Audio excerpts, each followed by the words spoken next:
Saya tantang ya challenge ini bagi seluruh sahabat keterbukaan informasi yang nonton.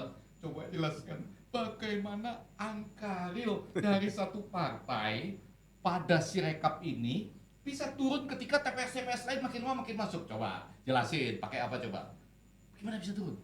Kasih tahu sama kita ilmu apa? Kalau pakai sulap yang mana ya? Kalau pakai apa namanya telepati yang mana? Kan bisa turun gitu. Walaupun tapi kan Prof itu partai politik. 3 tambah 2 kali.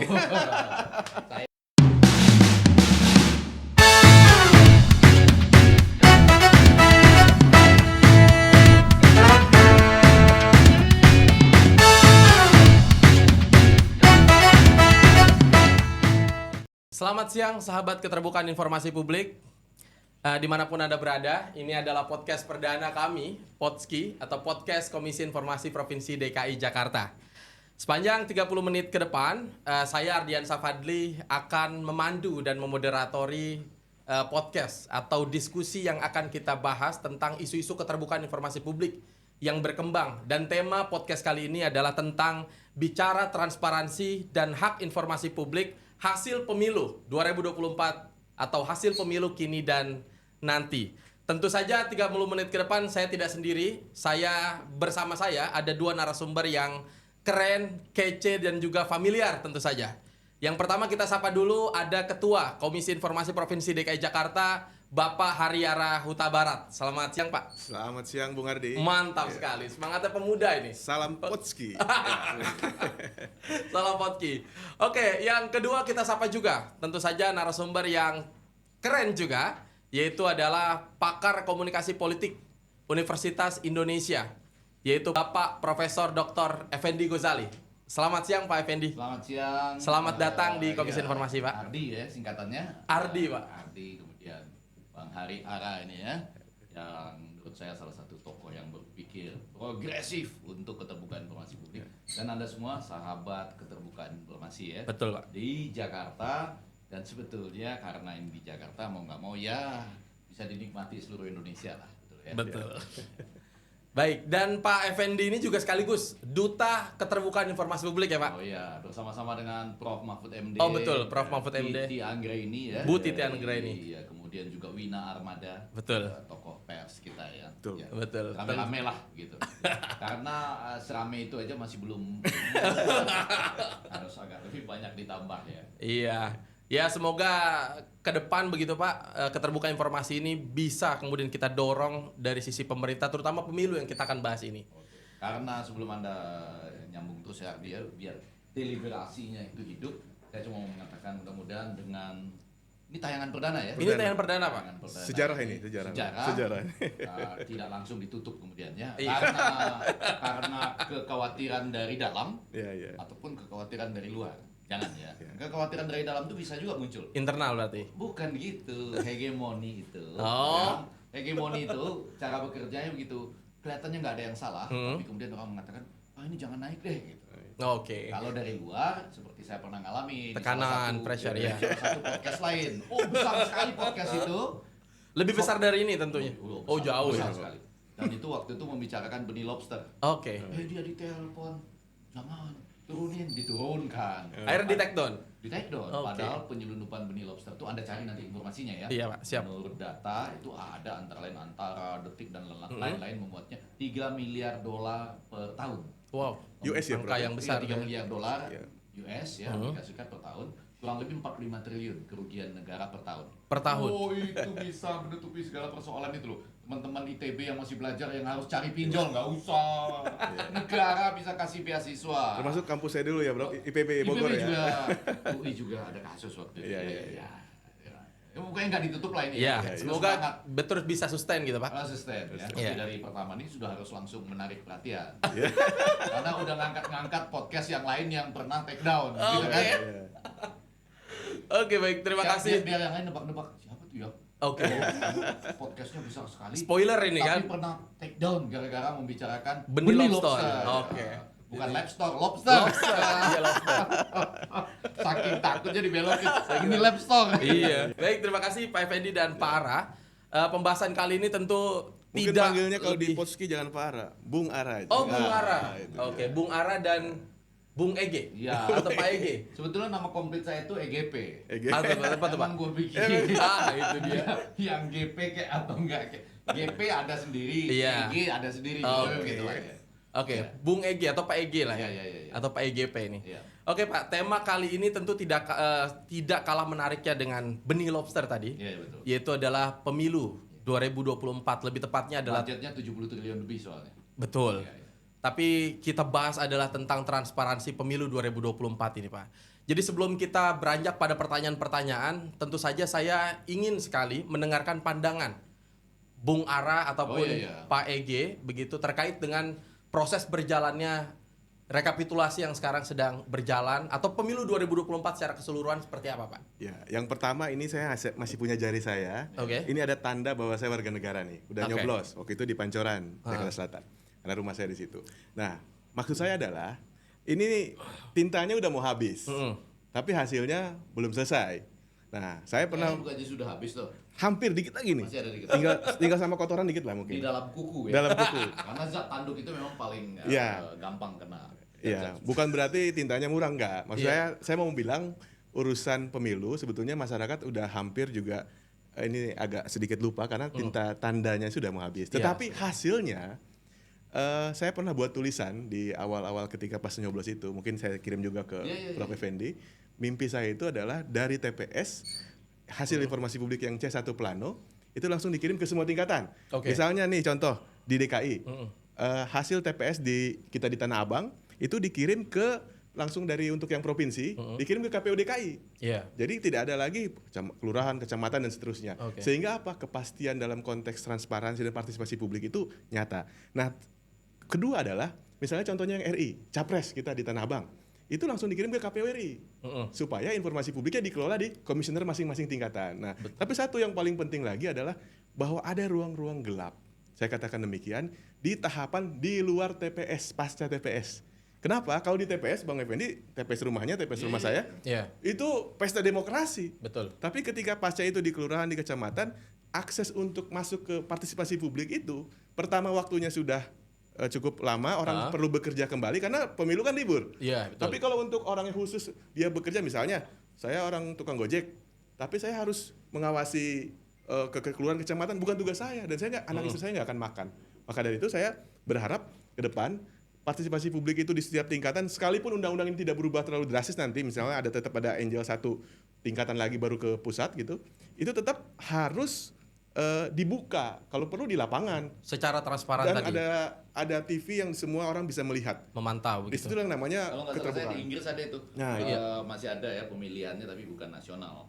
Itu hasil kotak suara itu benar-benar dibawa ke stadion loh. Nah, Hasil kotak suaranya. Iya, cuma kan rasanya di zaman modern ini bukan itu. Iya. Tapi itu cara yang paling Iya. benar coba aja Untuk bawa. bisa memastikan tadi, Pak ya. Iya. Bawa ke stadion masing-masing yang ada Liga Satunya itu ya. Iya. terus di- Enggak. Ya, oke, Pak. Berarti kan artinya kalau tadi menanggapi sedikit Ya. berarti kan artinya perlu ada transparansi tadi bahwa hasil rekapitulasi dari tingkatan TPS secara berjenjang kemudian dihitung ini bisa diakses secara luas oleh iya. masyarakat. Apapun itu sebetulnya Oke. dalam konteks Undang-Undang KI, satu tujuan yang paling mulia konstitusi ini kenapa lahir adalah partisipasi publik. Nah, kalau itu dihilangkan, tujuan undang-undang ini goalnya nggak akan sampai ke sana. Oke. Dan itu akan menjadi suatu anomali dan menjadi bumerang bagi pemerintah dan sendiri. Kenapa? Karena kalau dia terbuka, partisipasi publiknya maksimal, maka siapapun yang menang, dia akan dihormati. Dan yang kalah akan menerima karena emang suara saya sedikit. Nah, kalau sekarang ini masih dia pada posisi titik perdebatan yang panjang. Iya. Dan itu perlu pembuktian secara saluran hukum itu sih mungkin Bung Ramai Ardi. di publik. Baik, terima kasih Pak ya, Pak Ara atau Bung Ara. Mungkin selanjutnya Pak Ege nih, gimana Pak pandangannya soal pemilu ini? Saya garis bawahi dulu ya, ini Oke. Ketua Komisi Informasi DKI Jakarta yang progresif ini sudah menyatakan ada ruang-ruang gelap. Gelap loh. Kalau di Jakarta dulu, gelap, kurang lebih gitu ya. Iya. Itu kan Jakarta, ruang-ruang gelap. Nah, saya mau mengatakan begini. Saya tetap mengapresiasi ya teman-teman yang bekerja di KPU, Bawaslu, DKPP dan semua yang lain, apalagi sampai ke daerah-daerah itu dan memang ada persoalan-persoalan pokok, tapi mereka kan bisa mengaitkannya dengan undang-undang. Iya. Memang kan undang-undang menyatakan harus dibawa ke kecamatan, Iya. harus dibawa Iya. ke mana-mana. Nah, saya mau mengatakan begini, karena ini episode perdana, mungkin nanti kita bikin 3 hal saja. Iya. Tapi tiga hal itu memancing keinginan tahuan publik dan kapan perlu banyak yang ngirim Iya. pesan segala macam. Ada. Ini kita lihat Instagram juga, Bro. Nanti integrasi ya. Iya.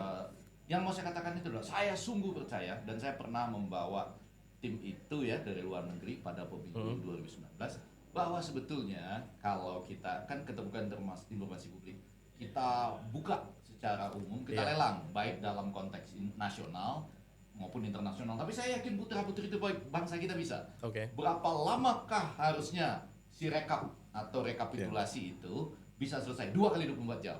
Wah. Wah. Oh, cepet banget ya. Betul itu, Pak. Bisa Bisa ya? itu. Ini bisa. nggak selesai-selesai gitu nih. Iya, coba kalau nggak percaya, Anda yang tidak setuju atau yang setuju kirimkan ke Potski. Instagram Oke. Potski. Nah, Di bawah ini ya. Potski. jadi artinya supaya ini langsung saya mengatakan 2 kali 24 jam bisa. Nanti silakan loh putra-putri terbaik bangsa mengatakan, oh nggak sampai Pak Effendi, Iya, iya. itu kepanjangan misalnya ya, Iya. dan lain-lain gitu. Jadi memang kan dikenal beberapa count. Iya. Kita kan ada quick count, Hmm. real count. Betul, betul. Di beberapa negara memang nggak ada quick count karena sudah quick. Oke. Kalau udah quick Sudah ya cepat nggak ya? usah quick Iya. count lagi. Betul. Jadi paling orang melakukan exit poll sesudah itu keluar real count. Saya pernah mengalami yang agak ketat itu adalah terakhir itu antara Hillary dengan Trump. Trump, ya. Nah, waktu itu saya di depan markasnya Trump bersama dengan TV One waktu itu, dan itu real count-nya itu masuk sampai kurang lebih jam 2 malam. Jam 2 malam waktu sana barulah Hillary Clinton menelpon. Ya. Tuh. Tapi sesudah real count. Ya, ya. Jadi nggak layak pada hari-hari ini mengharapkan pasangan kandidat manapun di Indonesia menelpon untuk mengucapkan selamat. Kalau nggak Oke. Anda tidak berjiwa besar, bukan real count-nya kan belum selesai. Iya, karena belum diumumkan Iya. secara resmi Iya sama dong, KPU. di Amerika Iya. itu waktu itu real count-nya itu kelihatan sudah dilaporkan oleh hampir semua stasiun televisi pada waktu Hillary melawan Trump itu, dan jam 2 malam akhirnya Hillary menelpon mengucapkan iya. berdasarkan real count yang kami amati Anda dinyatakan sebagai pemenang. Saya Dan- mengucapkan selamat walaupun kami tentu akan mengumpulkan semua sampai terjadi fakta yang komprehensif bagi pihak kami misalnya. Tapi yang mau saya katakan dengan tayangan perdana ini karena tadi kita selamat karena ada dan nanti. Oke. Nah, ada harapan ya. Nah, Ada ada harapan, harapan. Kita mengapresiasi semua yang kerja ini, tetap melancarkan juga kritik dan saran membangun. Selamat juga kita karena kita membicarakan yang nanti, tapi tetap saya tantang 2 kali 24 jam harus selesai. Antara lain sistemnya dengan blockchain. Blockchain itu kurang lebih begini. 7 KPPS ya, kelompok penyelenggara pemungutan suara, sudah habis semua tally untuk calon presiden itu. Pilpres kita kan 3 atau 1, 2, 3. Kebetulan ya 3 pasang Iya. saat ini. Lalu nanti diberikan password. Sudah itu C1 tadi difoto dengan password, dia langsung dikirimkan ke Langsung diupload? sistem blockchain, diupload. Oke. Nah, secara umum kami sudah pernah coba tahun 2019 itu, dia akan tercatat sebagai asli. Oke. Begitu ada orang lain nanti mau coba-coba kirim untuk ngacau-ngacaukan itu, dia akan tercatat palsu 1, palsu 2, bisa sampai palsu 20.000. Iya. Ya kan? Jadi, nah tentu orang bilang, wah tidak seluruh Indonesia Punya ada kualitas HP yang bagus. Bukan HP, ya HP bisa dilengkapi dong. Iya. Ya, tapi misalnya masing-masing TPS dikasih HP khusus buat itu kan bisa juga. Bisa. Asal sama-sama sepakat passwordnya itu diketahui dan dibuka bersama. Tapi kan nggak semuanya punya jaringan internet yang bagus. Betul, Gitu, gara-gara iya. PTS nih. Iya. Gara-gara PTS antara lain. Se-Indonesia. Nggak apa-apa, bisa dengan SMS. SMS. Wah, nggak semua dong punya jaringan telepon. Nah, tinggal bergerak sedikit ke wilayah yang ada SMS-nya atau ada internetnya.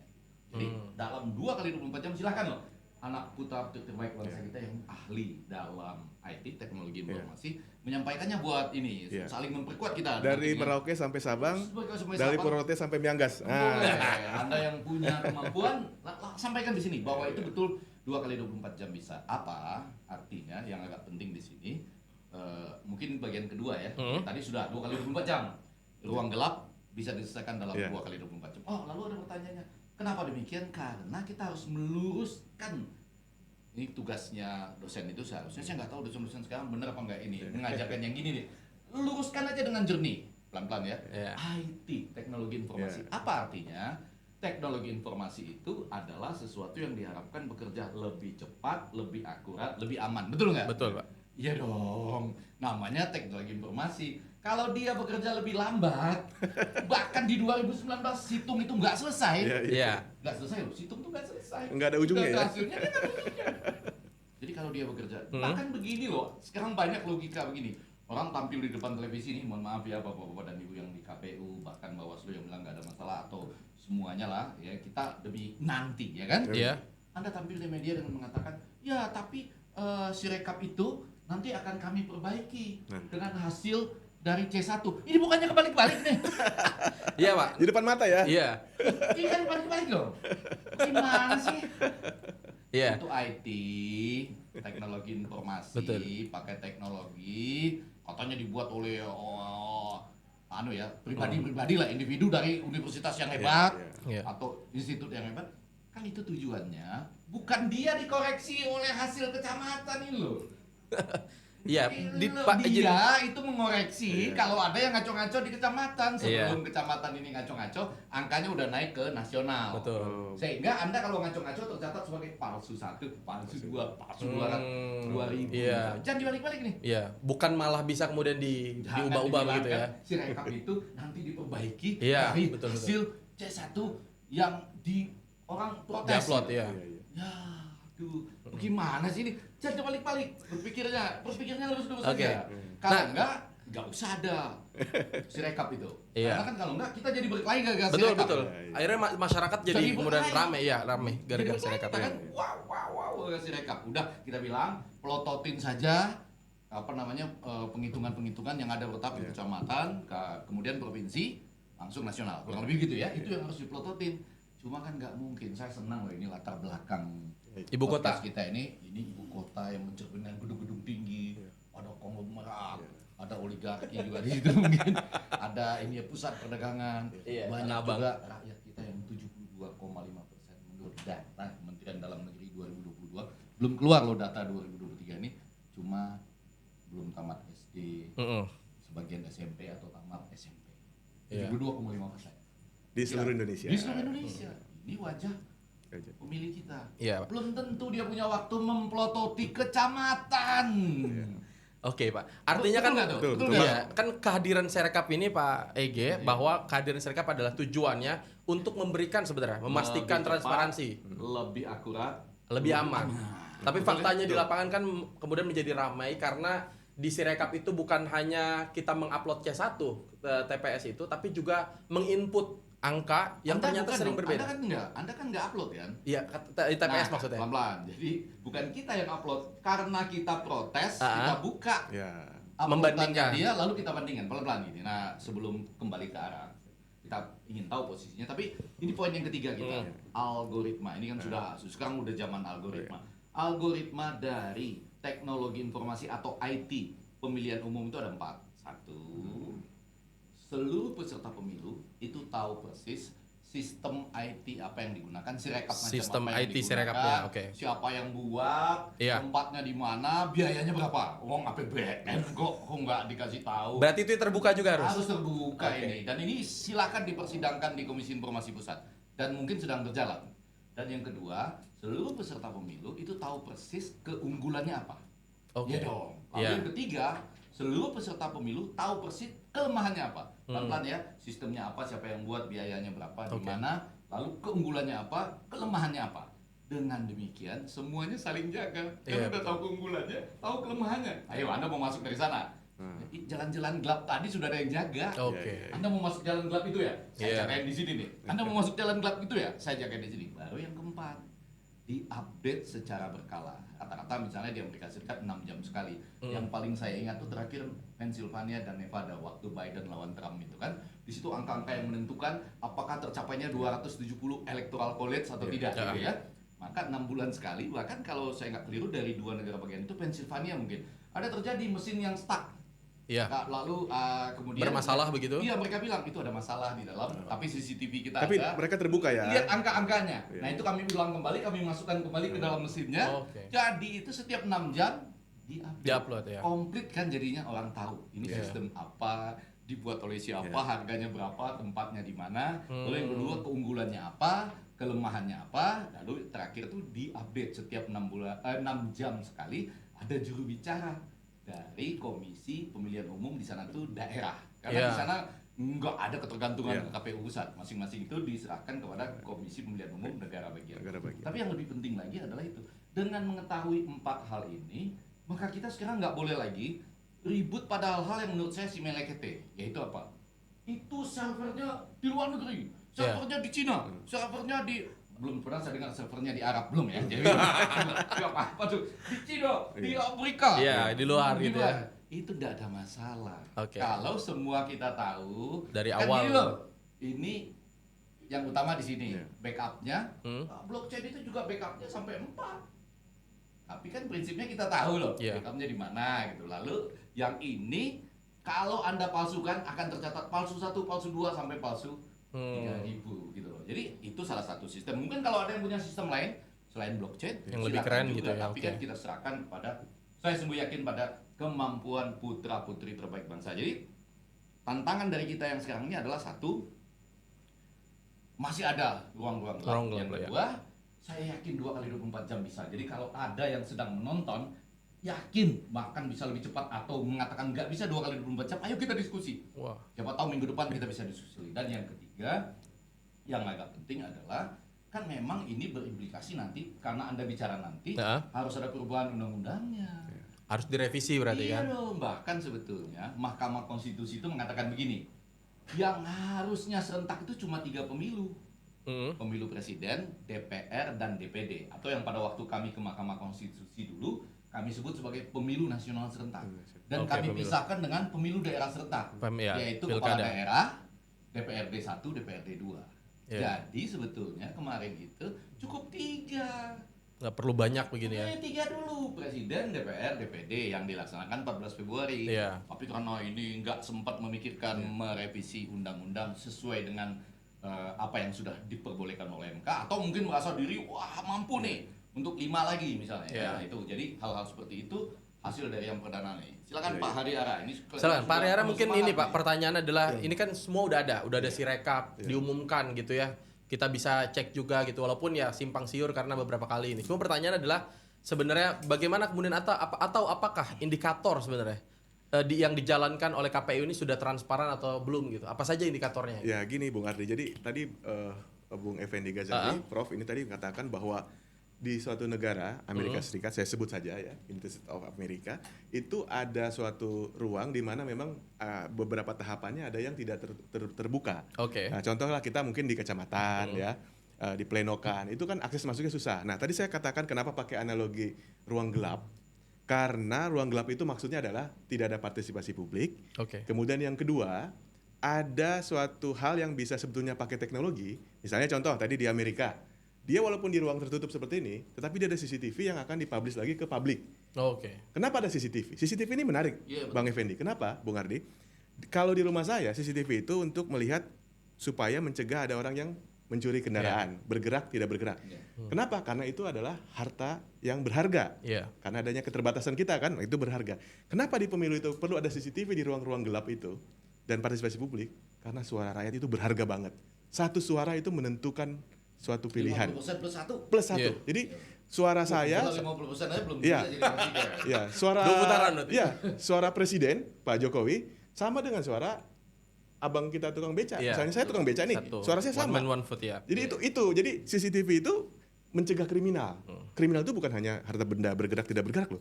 Suara itu juga kriminal, pencurian dan juga pergeseran. Nggak boleh itu.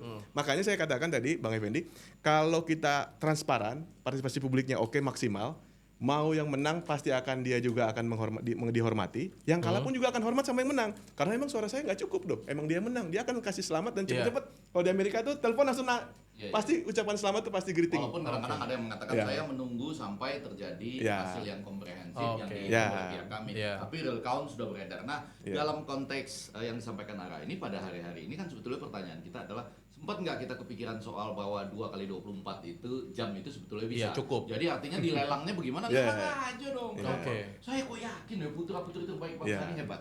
Orang tuh mengatakan begini, hackers hebat itu kalau nggak Di Israel, Indonesia. Indonesia. Iya. Ya, itu Iya. wah kreativitas di bidang yang lain. Tapi saya yakin kemampuan untuk teknologi informasi juga sama. Nah tapi balik, ini menarik loh. Apa yang beredar pada kita di media sosial?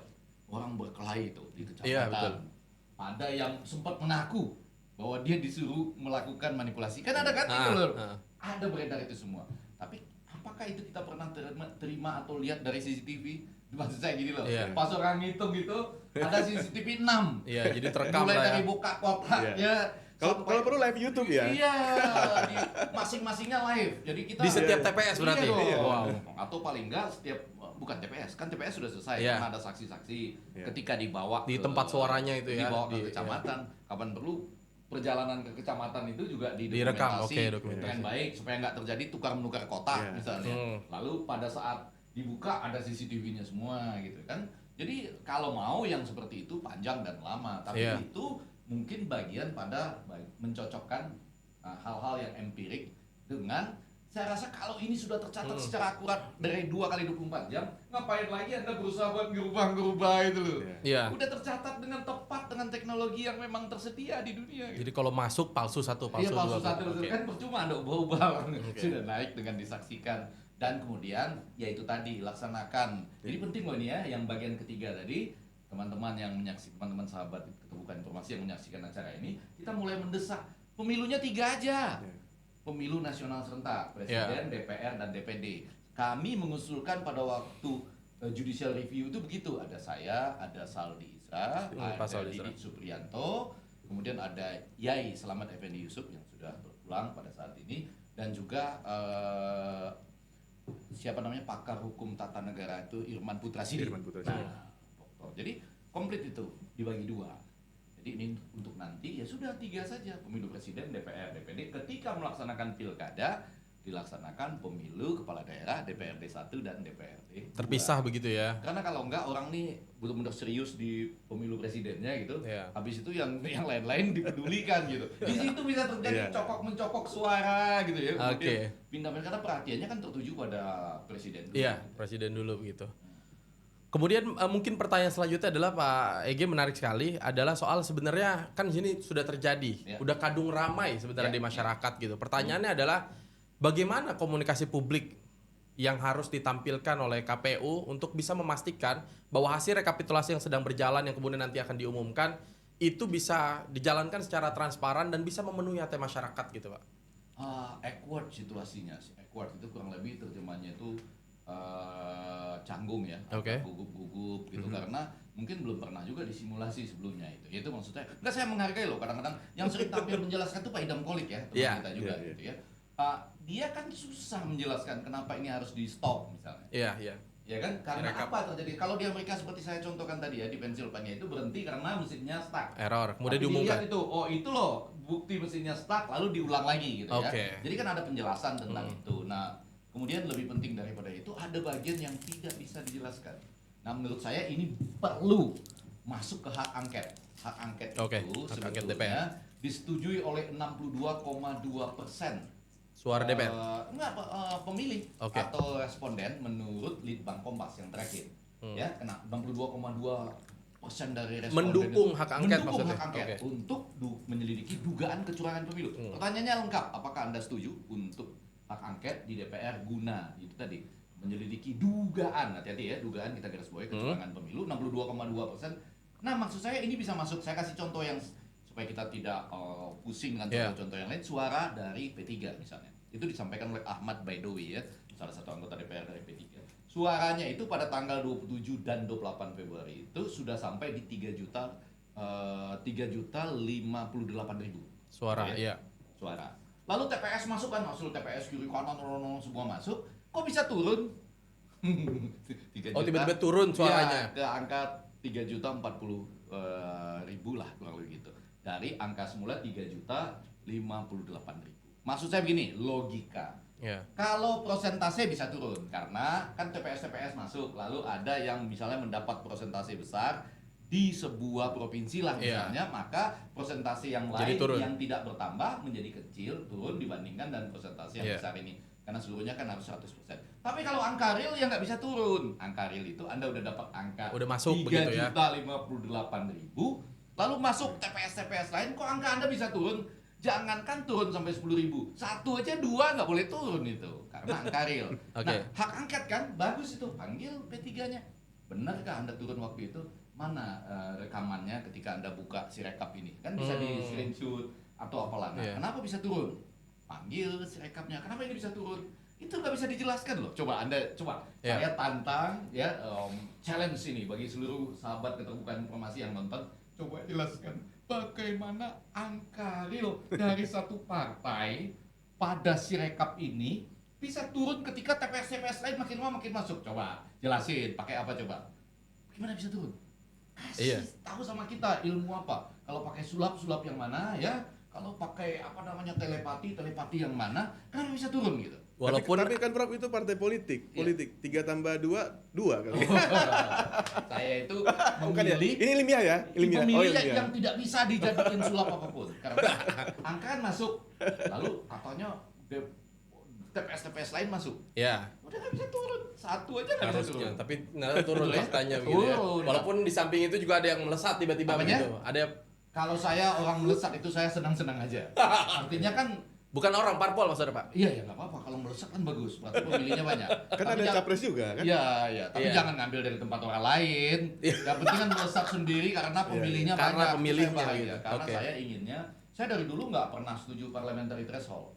Jadi artinya seluruh suara itu kasihan loh. Ada orang dapat harusnya bisa sampai ke DPR tuh dengan 6 kursi misalnya. Jadi hilang. Dan orang itu adalah tokoh yang saya Kagumi misalnya Ade Armando kan Iya. boleh juga dong ya kan Iya. masuk ke DPR gitu. Kenapa Anda ketawa-ketawa? Nggak Kan apa-apa, ini Pak. bagus dong.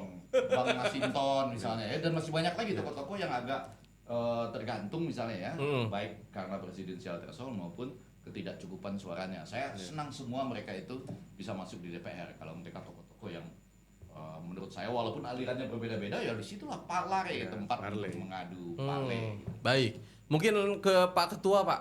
Ya. Kira-kira tadi Pak dalam perspektif keterbukaan informasi nih.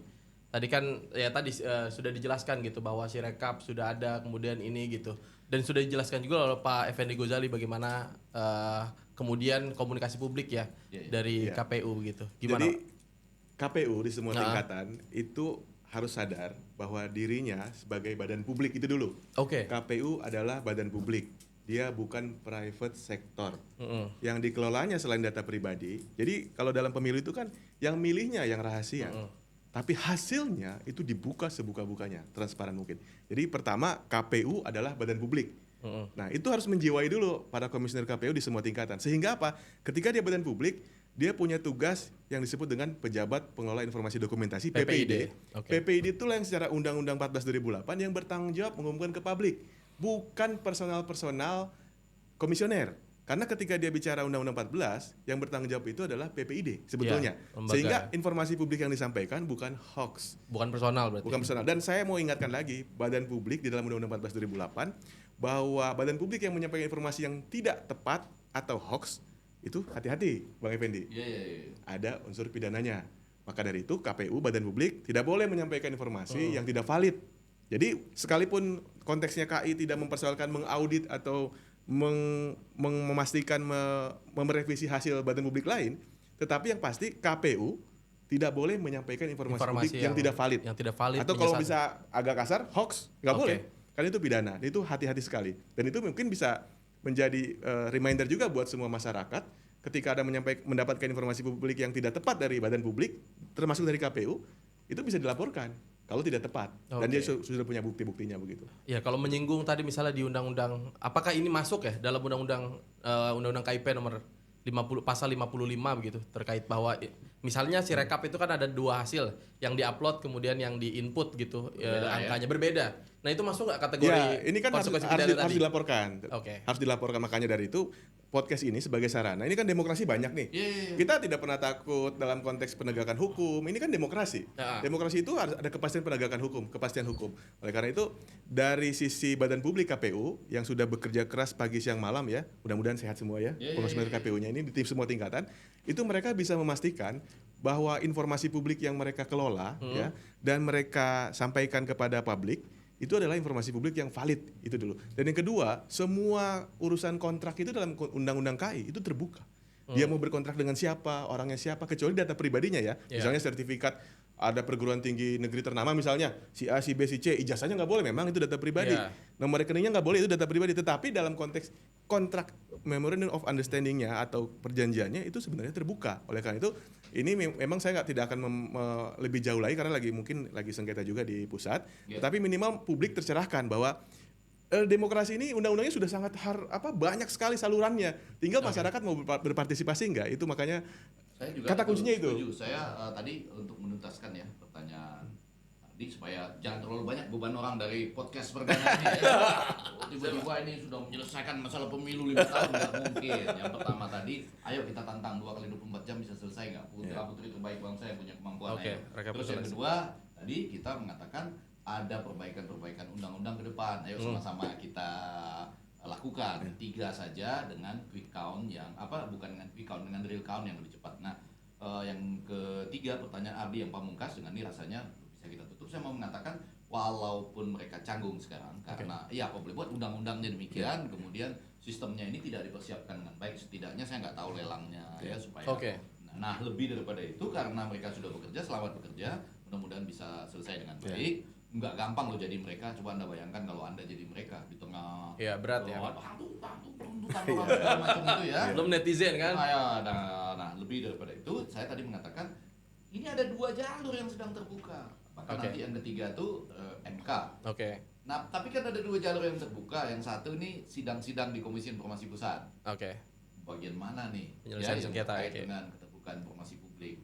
Apakah Anda bisa kena pasal tertentu kalau upload terus dihentikan atau berbeda gitu. Nah, tapi di angket juga menarik. Kan angket tadi manggil P3. Benar Anda angkanya turun. Kok bisa turun? Apanya yang salah misalnya? Itu 2. Nah, 2 ini nanti akan dibawa untuk melengkapi ke MK. Karena MK itu nggak akan pernah bisa terbukti M-nya masifnya. Berapa banyak Anda mengharapkan ada saksi yang bawa 820.000 foto C1 ke Mahkamah Konstitusi, belum pernah lihat saya itu gitu. Dan dia nggak pernah bisa membuktikan teori-teori gentong babi, pork barrel itu, di mana ada kebijakan yang sudah dibuat lebih dulu di DPR itu loh. Kalau Annie Duke itu dalam bukunya Quit tahun 2022 itu mengatakan itu gentong babi. Ini penting juga untuk episode selanjutnya. Anda harus ingat gentong babi. Itu istilah ilmiah, pork barrel. Tapi supaya jangan salah, saya terjemahkan. Gentong babi itu kurang lebih mengatakan ada satu kebijakan yang dibuat biasanya bersama-sama dengan DPR untuk petahana yang sedang memerintah menggunakan dana-dana publik untuk kepentingan politik tertentu. Dulu tercatat di zamannya Nixon itu. Jadi bersama dengan Watergate ada pork barrel juga. Nah, dalam hal yang seperti itu, saya ingin mengatakan biar aja kedua hak ini jalan, ya kan? Hak angket maupun sidang-sidang di keterbukaan informasi publik, sambil kita memperbaiki bagian yang nanti terutama supaya tidak ada lagi nanti itu nggak ada lagi gentong babi. Siap, menarik.